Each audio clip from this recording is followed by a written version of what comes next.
Hi everyone, this is Kikipo Vlog, si Filipino reactor based Team Kid of Saudi Arabia, and welcome back to my channel. Agad-agad ko na ito reaction video, ang Barda compilation, because why not? So I won't take any longer, I'm really excited to watch this one. Titingnan natin kung ano yung mga latest chismes about Barbie Forteza and David Licauco for today's video. Pero tahimik pa rin yung Ginoo, no? Sobrang tahimik pa rin talaga siya for today's video. At teka lang ha, alam mo halatang fake news na talaga yung mga chismis ni Jim Panot sa for today's video. At pati mga kasal talaga, pinagsasabihan niya. Charis, sino yung dinuno sa amin dalawa? Tanungin ko sa inyo, sino yung dilulo sa ating dalawa for today's video na para bang nirepost lang ni Ginoo about sa kasal-kasal, marami na siyang chika agad about kay Ginoo. 'Di ba? Sinabihan niya na agad na what you call this, kita pala. Sinabihan niya agad si Ginoo na parang, nag-repost lang ng kasal tapos kinonect niya na din kay Barbie po, kay Alex Malalang mag-graduate na daw for today's video. Totoo ba, Jim? Umabot ka na dyan sa ganyan? Ngayon, sino sa atin ang dilulo for today's video? Charis, diba? Sino yung dilulo? Parang OA naman yan, mami. Nanggigigil ako for today's video, Charis, na para bang ang ating camera is hindi sumasang-ayon sa color grading natin ngayon. Inaayos ko lang. Diyan lang kayo. Ganyan talaga yung totoong kulay niya actually, pero hindi ko alam bakit parang bigla siyang umiitim or what.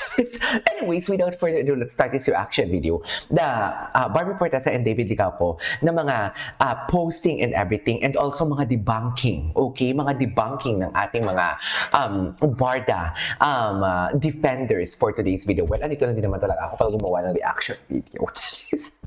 So, without further ado, let's start this reaction video. Ayusin ko muna.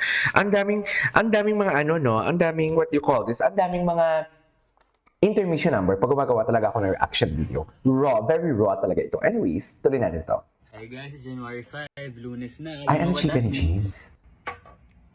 Narinig niyo ba?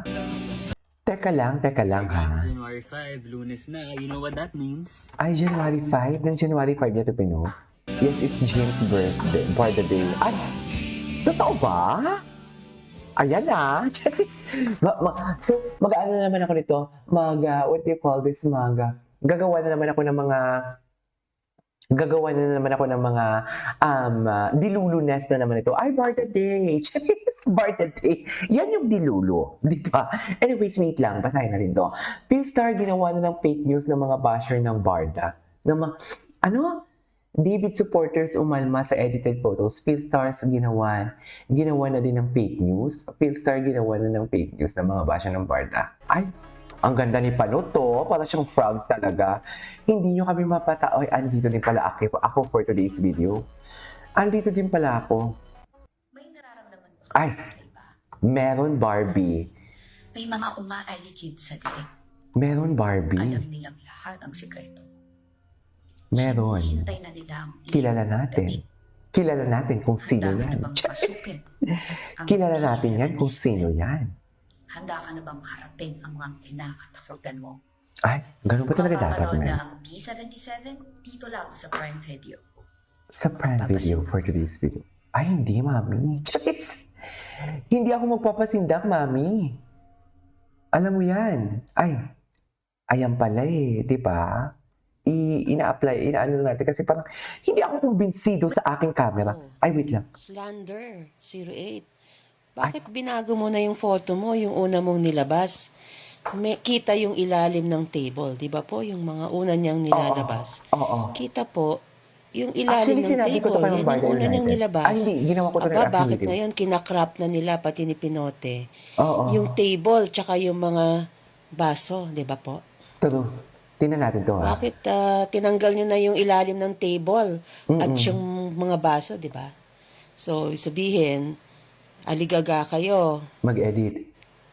Aligaga kayo Kasi Patunayan alam niyo bakit? Dapat kita talaga yung magre-react ka dyan ng heart, tapos may space dyan na magko-comment ka. Kung totoong sa IG story ni Renz Jr. yan nakuha, Explain yung photo nyo. Di naman kami nagtatanong, di ba? Pero, bakit Ngayon, sila ngayon yung yung nilalabas mo, Lander, Sila wala yung na yung hirap na ilalim hirap. ng table. Nakakrap na. Bakit mo kinrap yung ilalim ng table? Ay, ayan na, galit na si Mobile Kasi United. makikita Sinasabi ko na sa inyo. walang silya yung girl na isa. Oh. At makikita na parang nakalutang lang siya. Walang paa. Yes. Kasi kung talagang hindi kayo nag-e-edit, Di sa kamay pa lang ni David na parang Winnie the Pooh siya, halatang halata talaga. Dapat Wag kung ako. ano yung una Totoo mong lang, nilabas, wag ako talaga. yun din ang ilabas mo Halatang halata ngayon. talaga na Winnie the Yung Pooh una siya. mong nilabas, kita yung ilalim ng table. Tapos yung nilalabas mo ngayon, ay wala na yung ilalim ng table, di ba? So, Bakit bakit? inconsistent? Tsaka Ay. fake news po yung sinasabi nila na inedit ko yung photo. Hindi po totoo yun. Sinubmit po yung photo ni Lander sa akin. Tapos, pinastro ko siya sa isang fake photo detector app. At ito nga po ang lumabas nung pinasok ko siya sa fake photo detection app. Yan po ang lumabas. So, meaning, hindi pure yung photo. True. Hindi siya original or something. Or that it may have been, manipulated, edited, no? But the point here is, when we ask, someone gave me another image, hindi ako ang nag-edit po ha, klaro ko lang. But someone gave me an image that went through AI.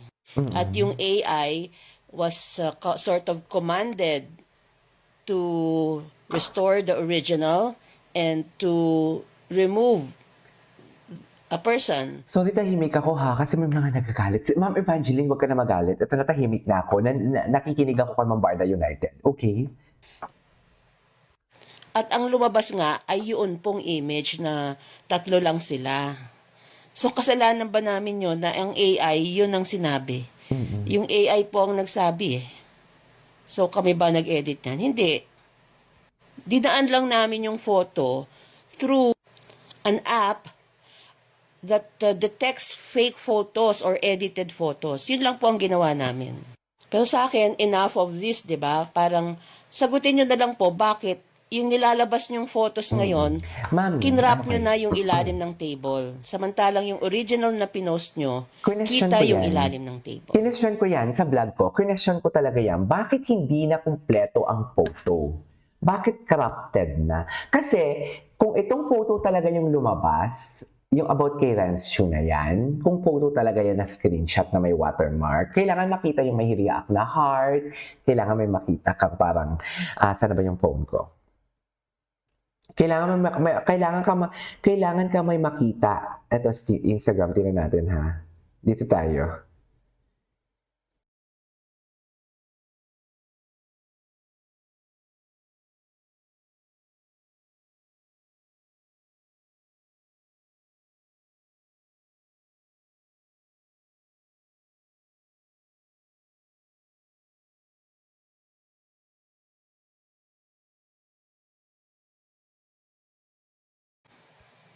Ano ba meron doon sa ilalim ng table? Bakit nyo kinrap? Pati yung mga baso, kinrap nyo. Di ba po? And ako sa akin, kung original yung photo nyo, bakit kayo aligaga to prove that it's real and original? Why? Dapat okay na kayo, di ba? Tapos gusto nyo pa, i-confirm ko yung photo. Di ba? Na kinonfirm ko daw. Bakit kailangan ko i-confirm? Ang mas dapat mag-confirm niyan, si David at saka si Renz, kung talagang pinost nila yan. Dahil sabi nyo, deleted na yan, di ba? Tanging si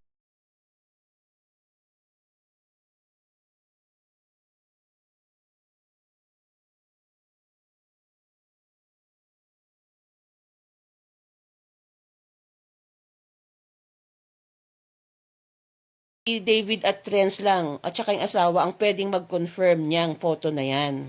So, bakit hindi nyo gawin? Bakit hindi nyo i-message si Renz and David? And simple lang yan. Because you know you invaded Renz privacy dahil naka-private ang account niya at dapat hindi yan lumabas dahil private yung account niya. At dahil nilabas nyo, despite his account being private, you are now liable for illegally exposing that photo that is private. Dahil nilabas nyo nang walang permiso ng may-ari. You will be liable for that.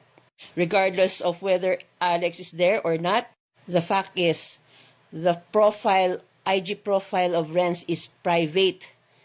And you released a photo from a private profile without his permission. Kaya aligaga kayo, patunayan yan.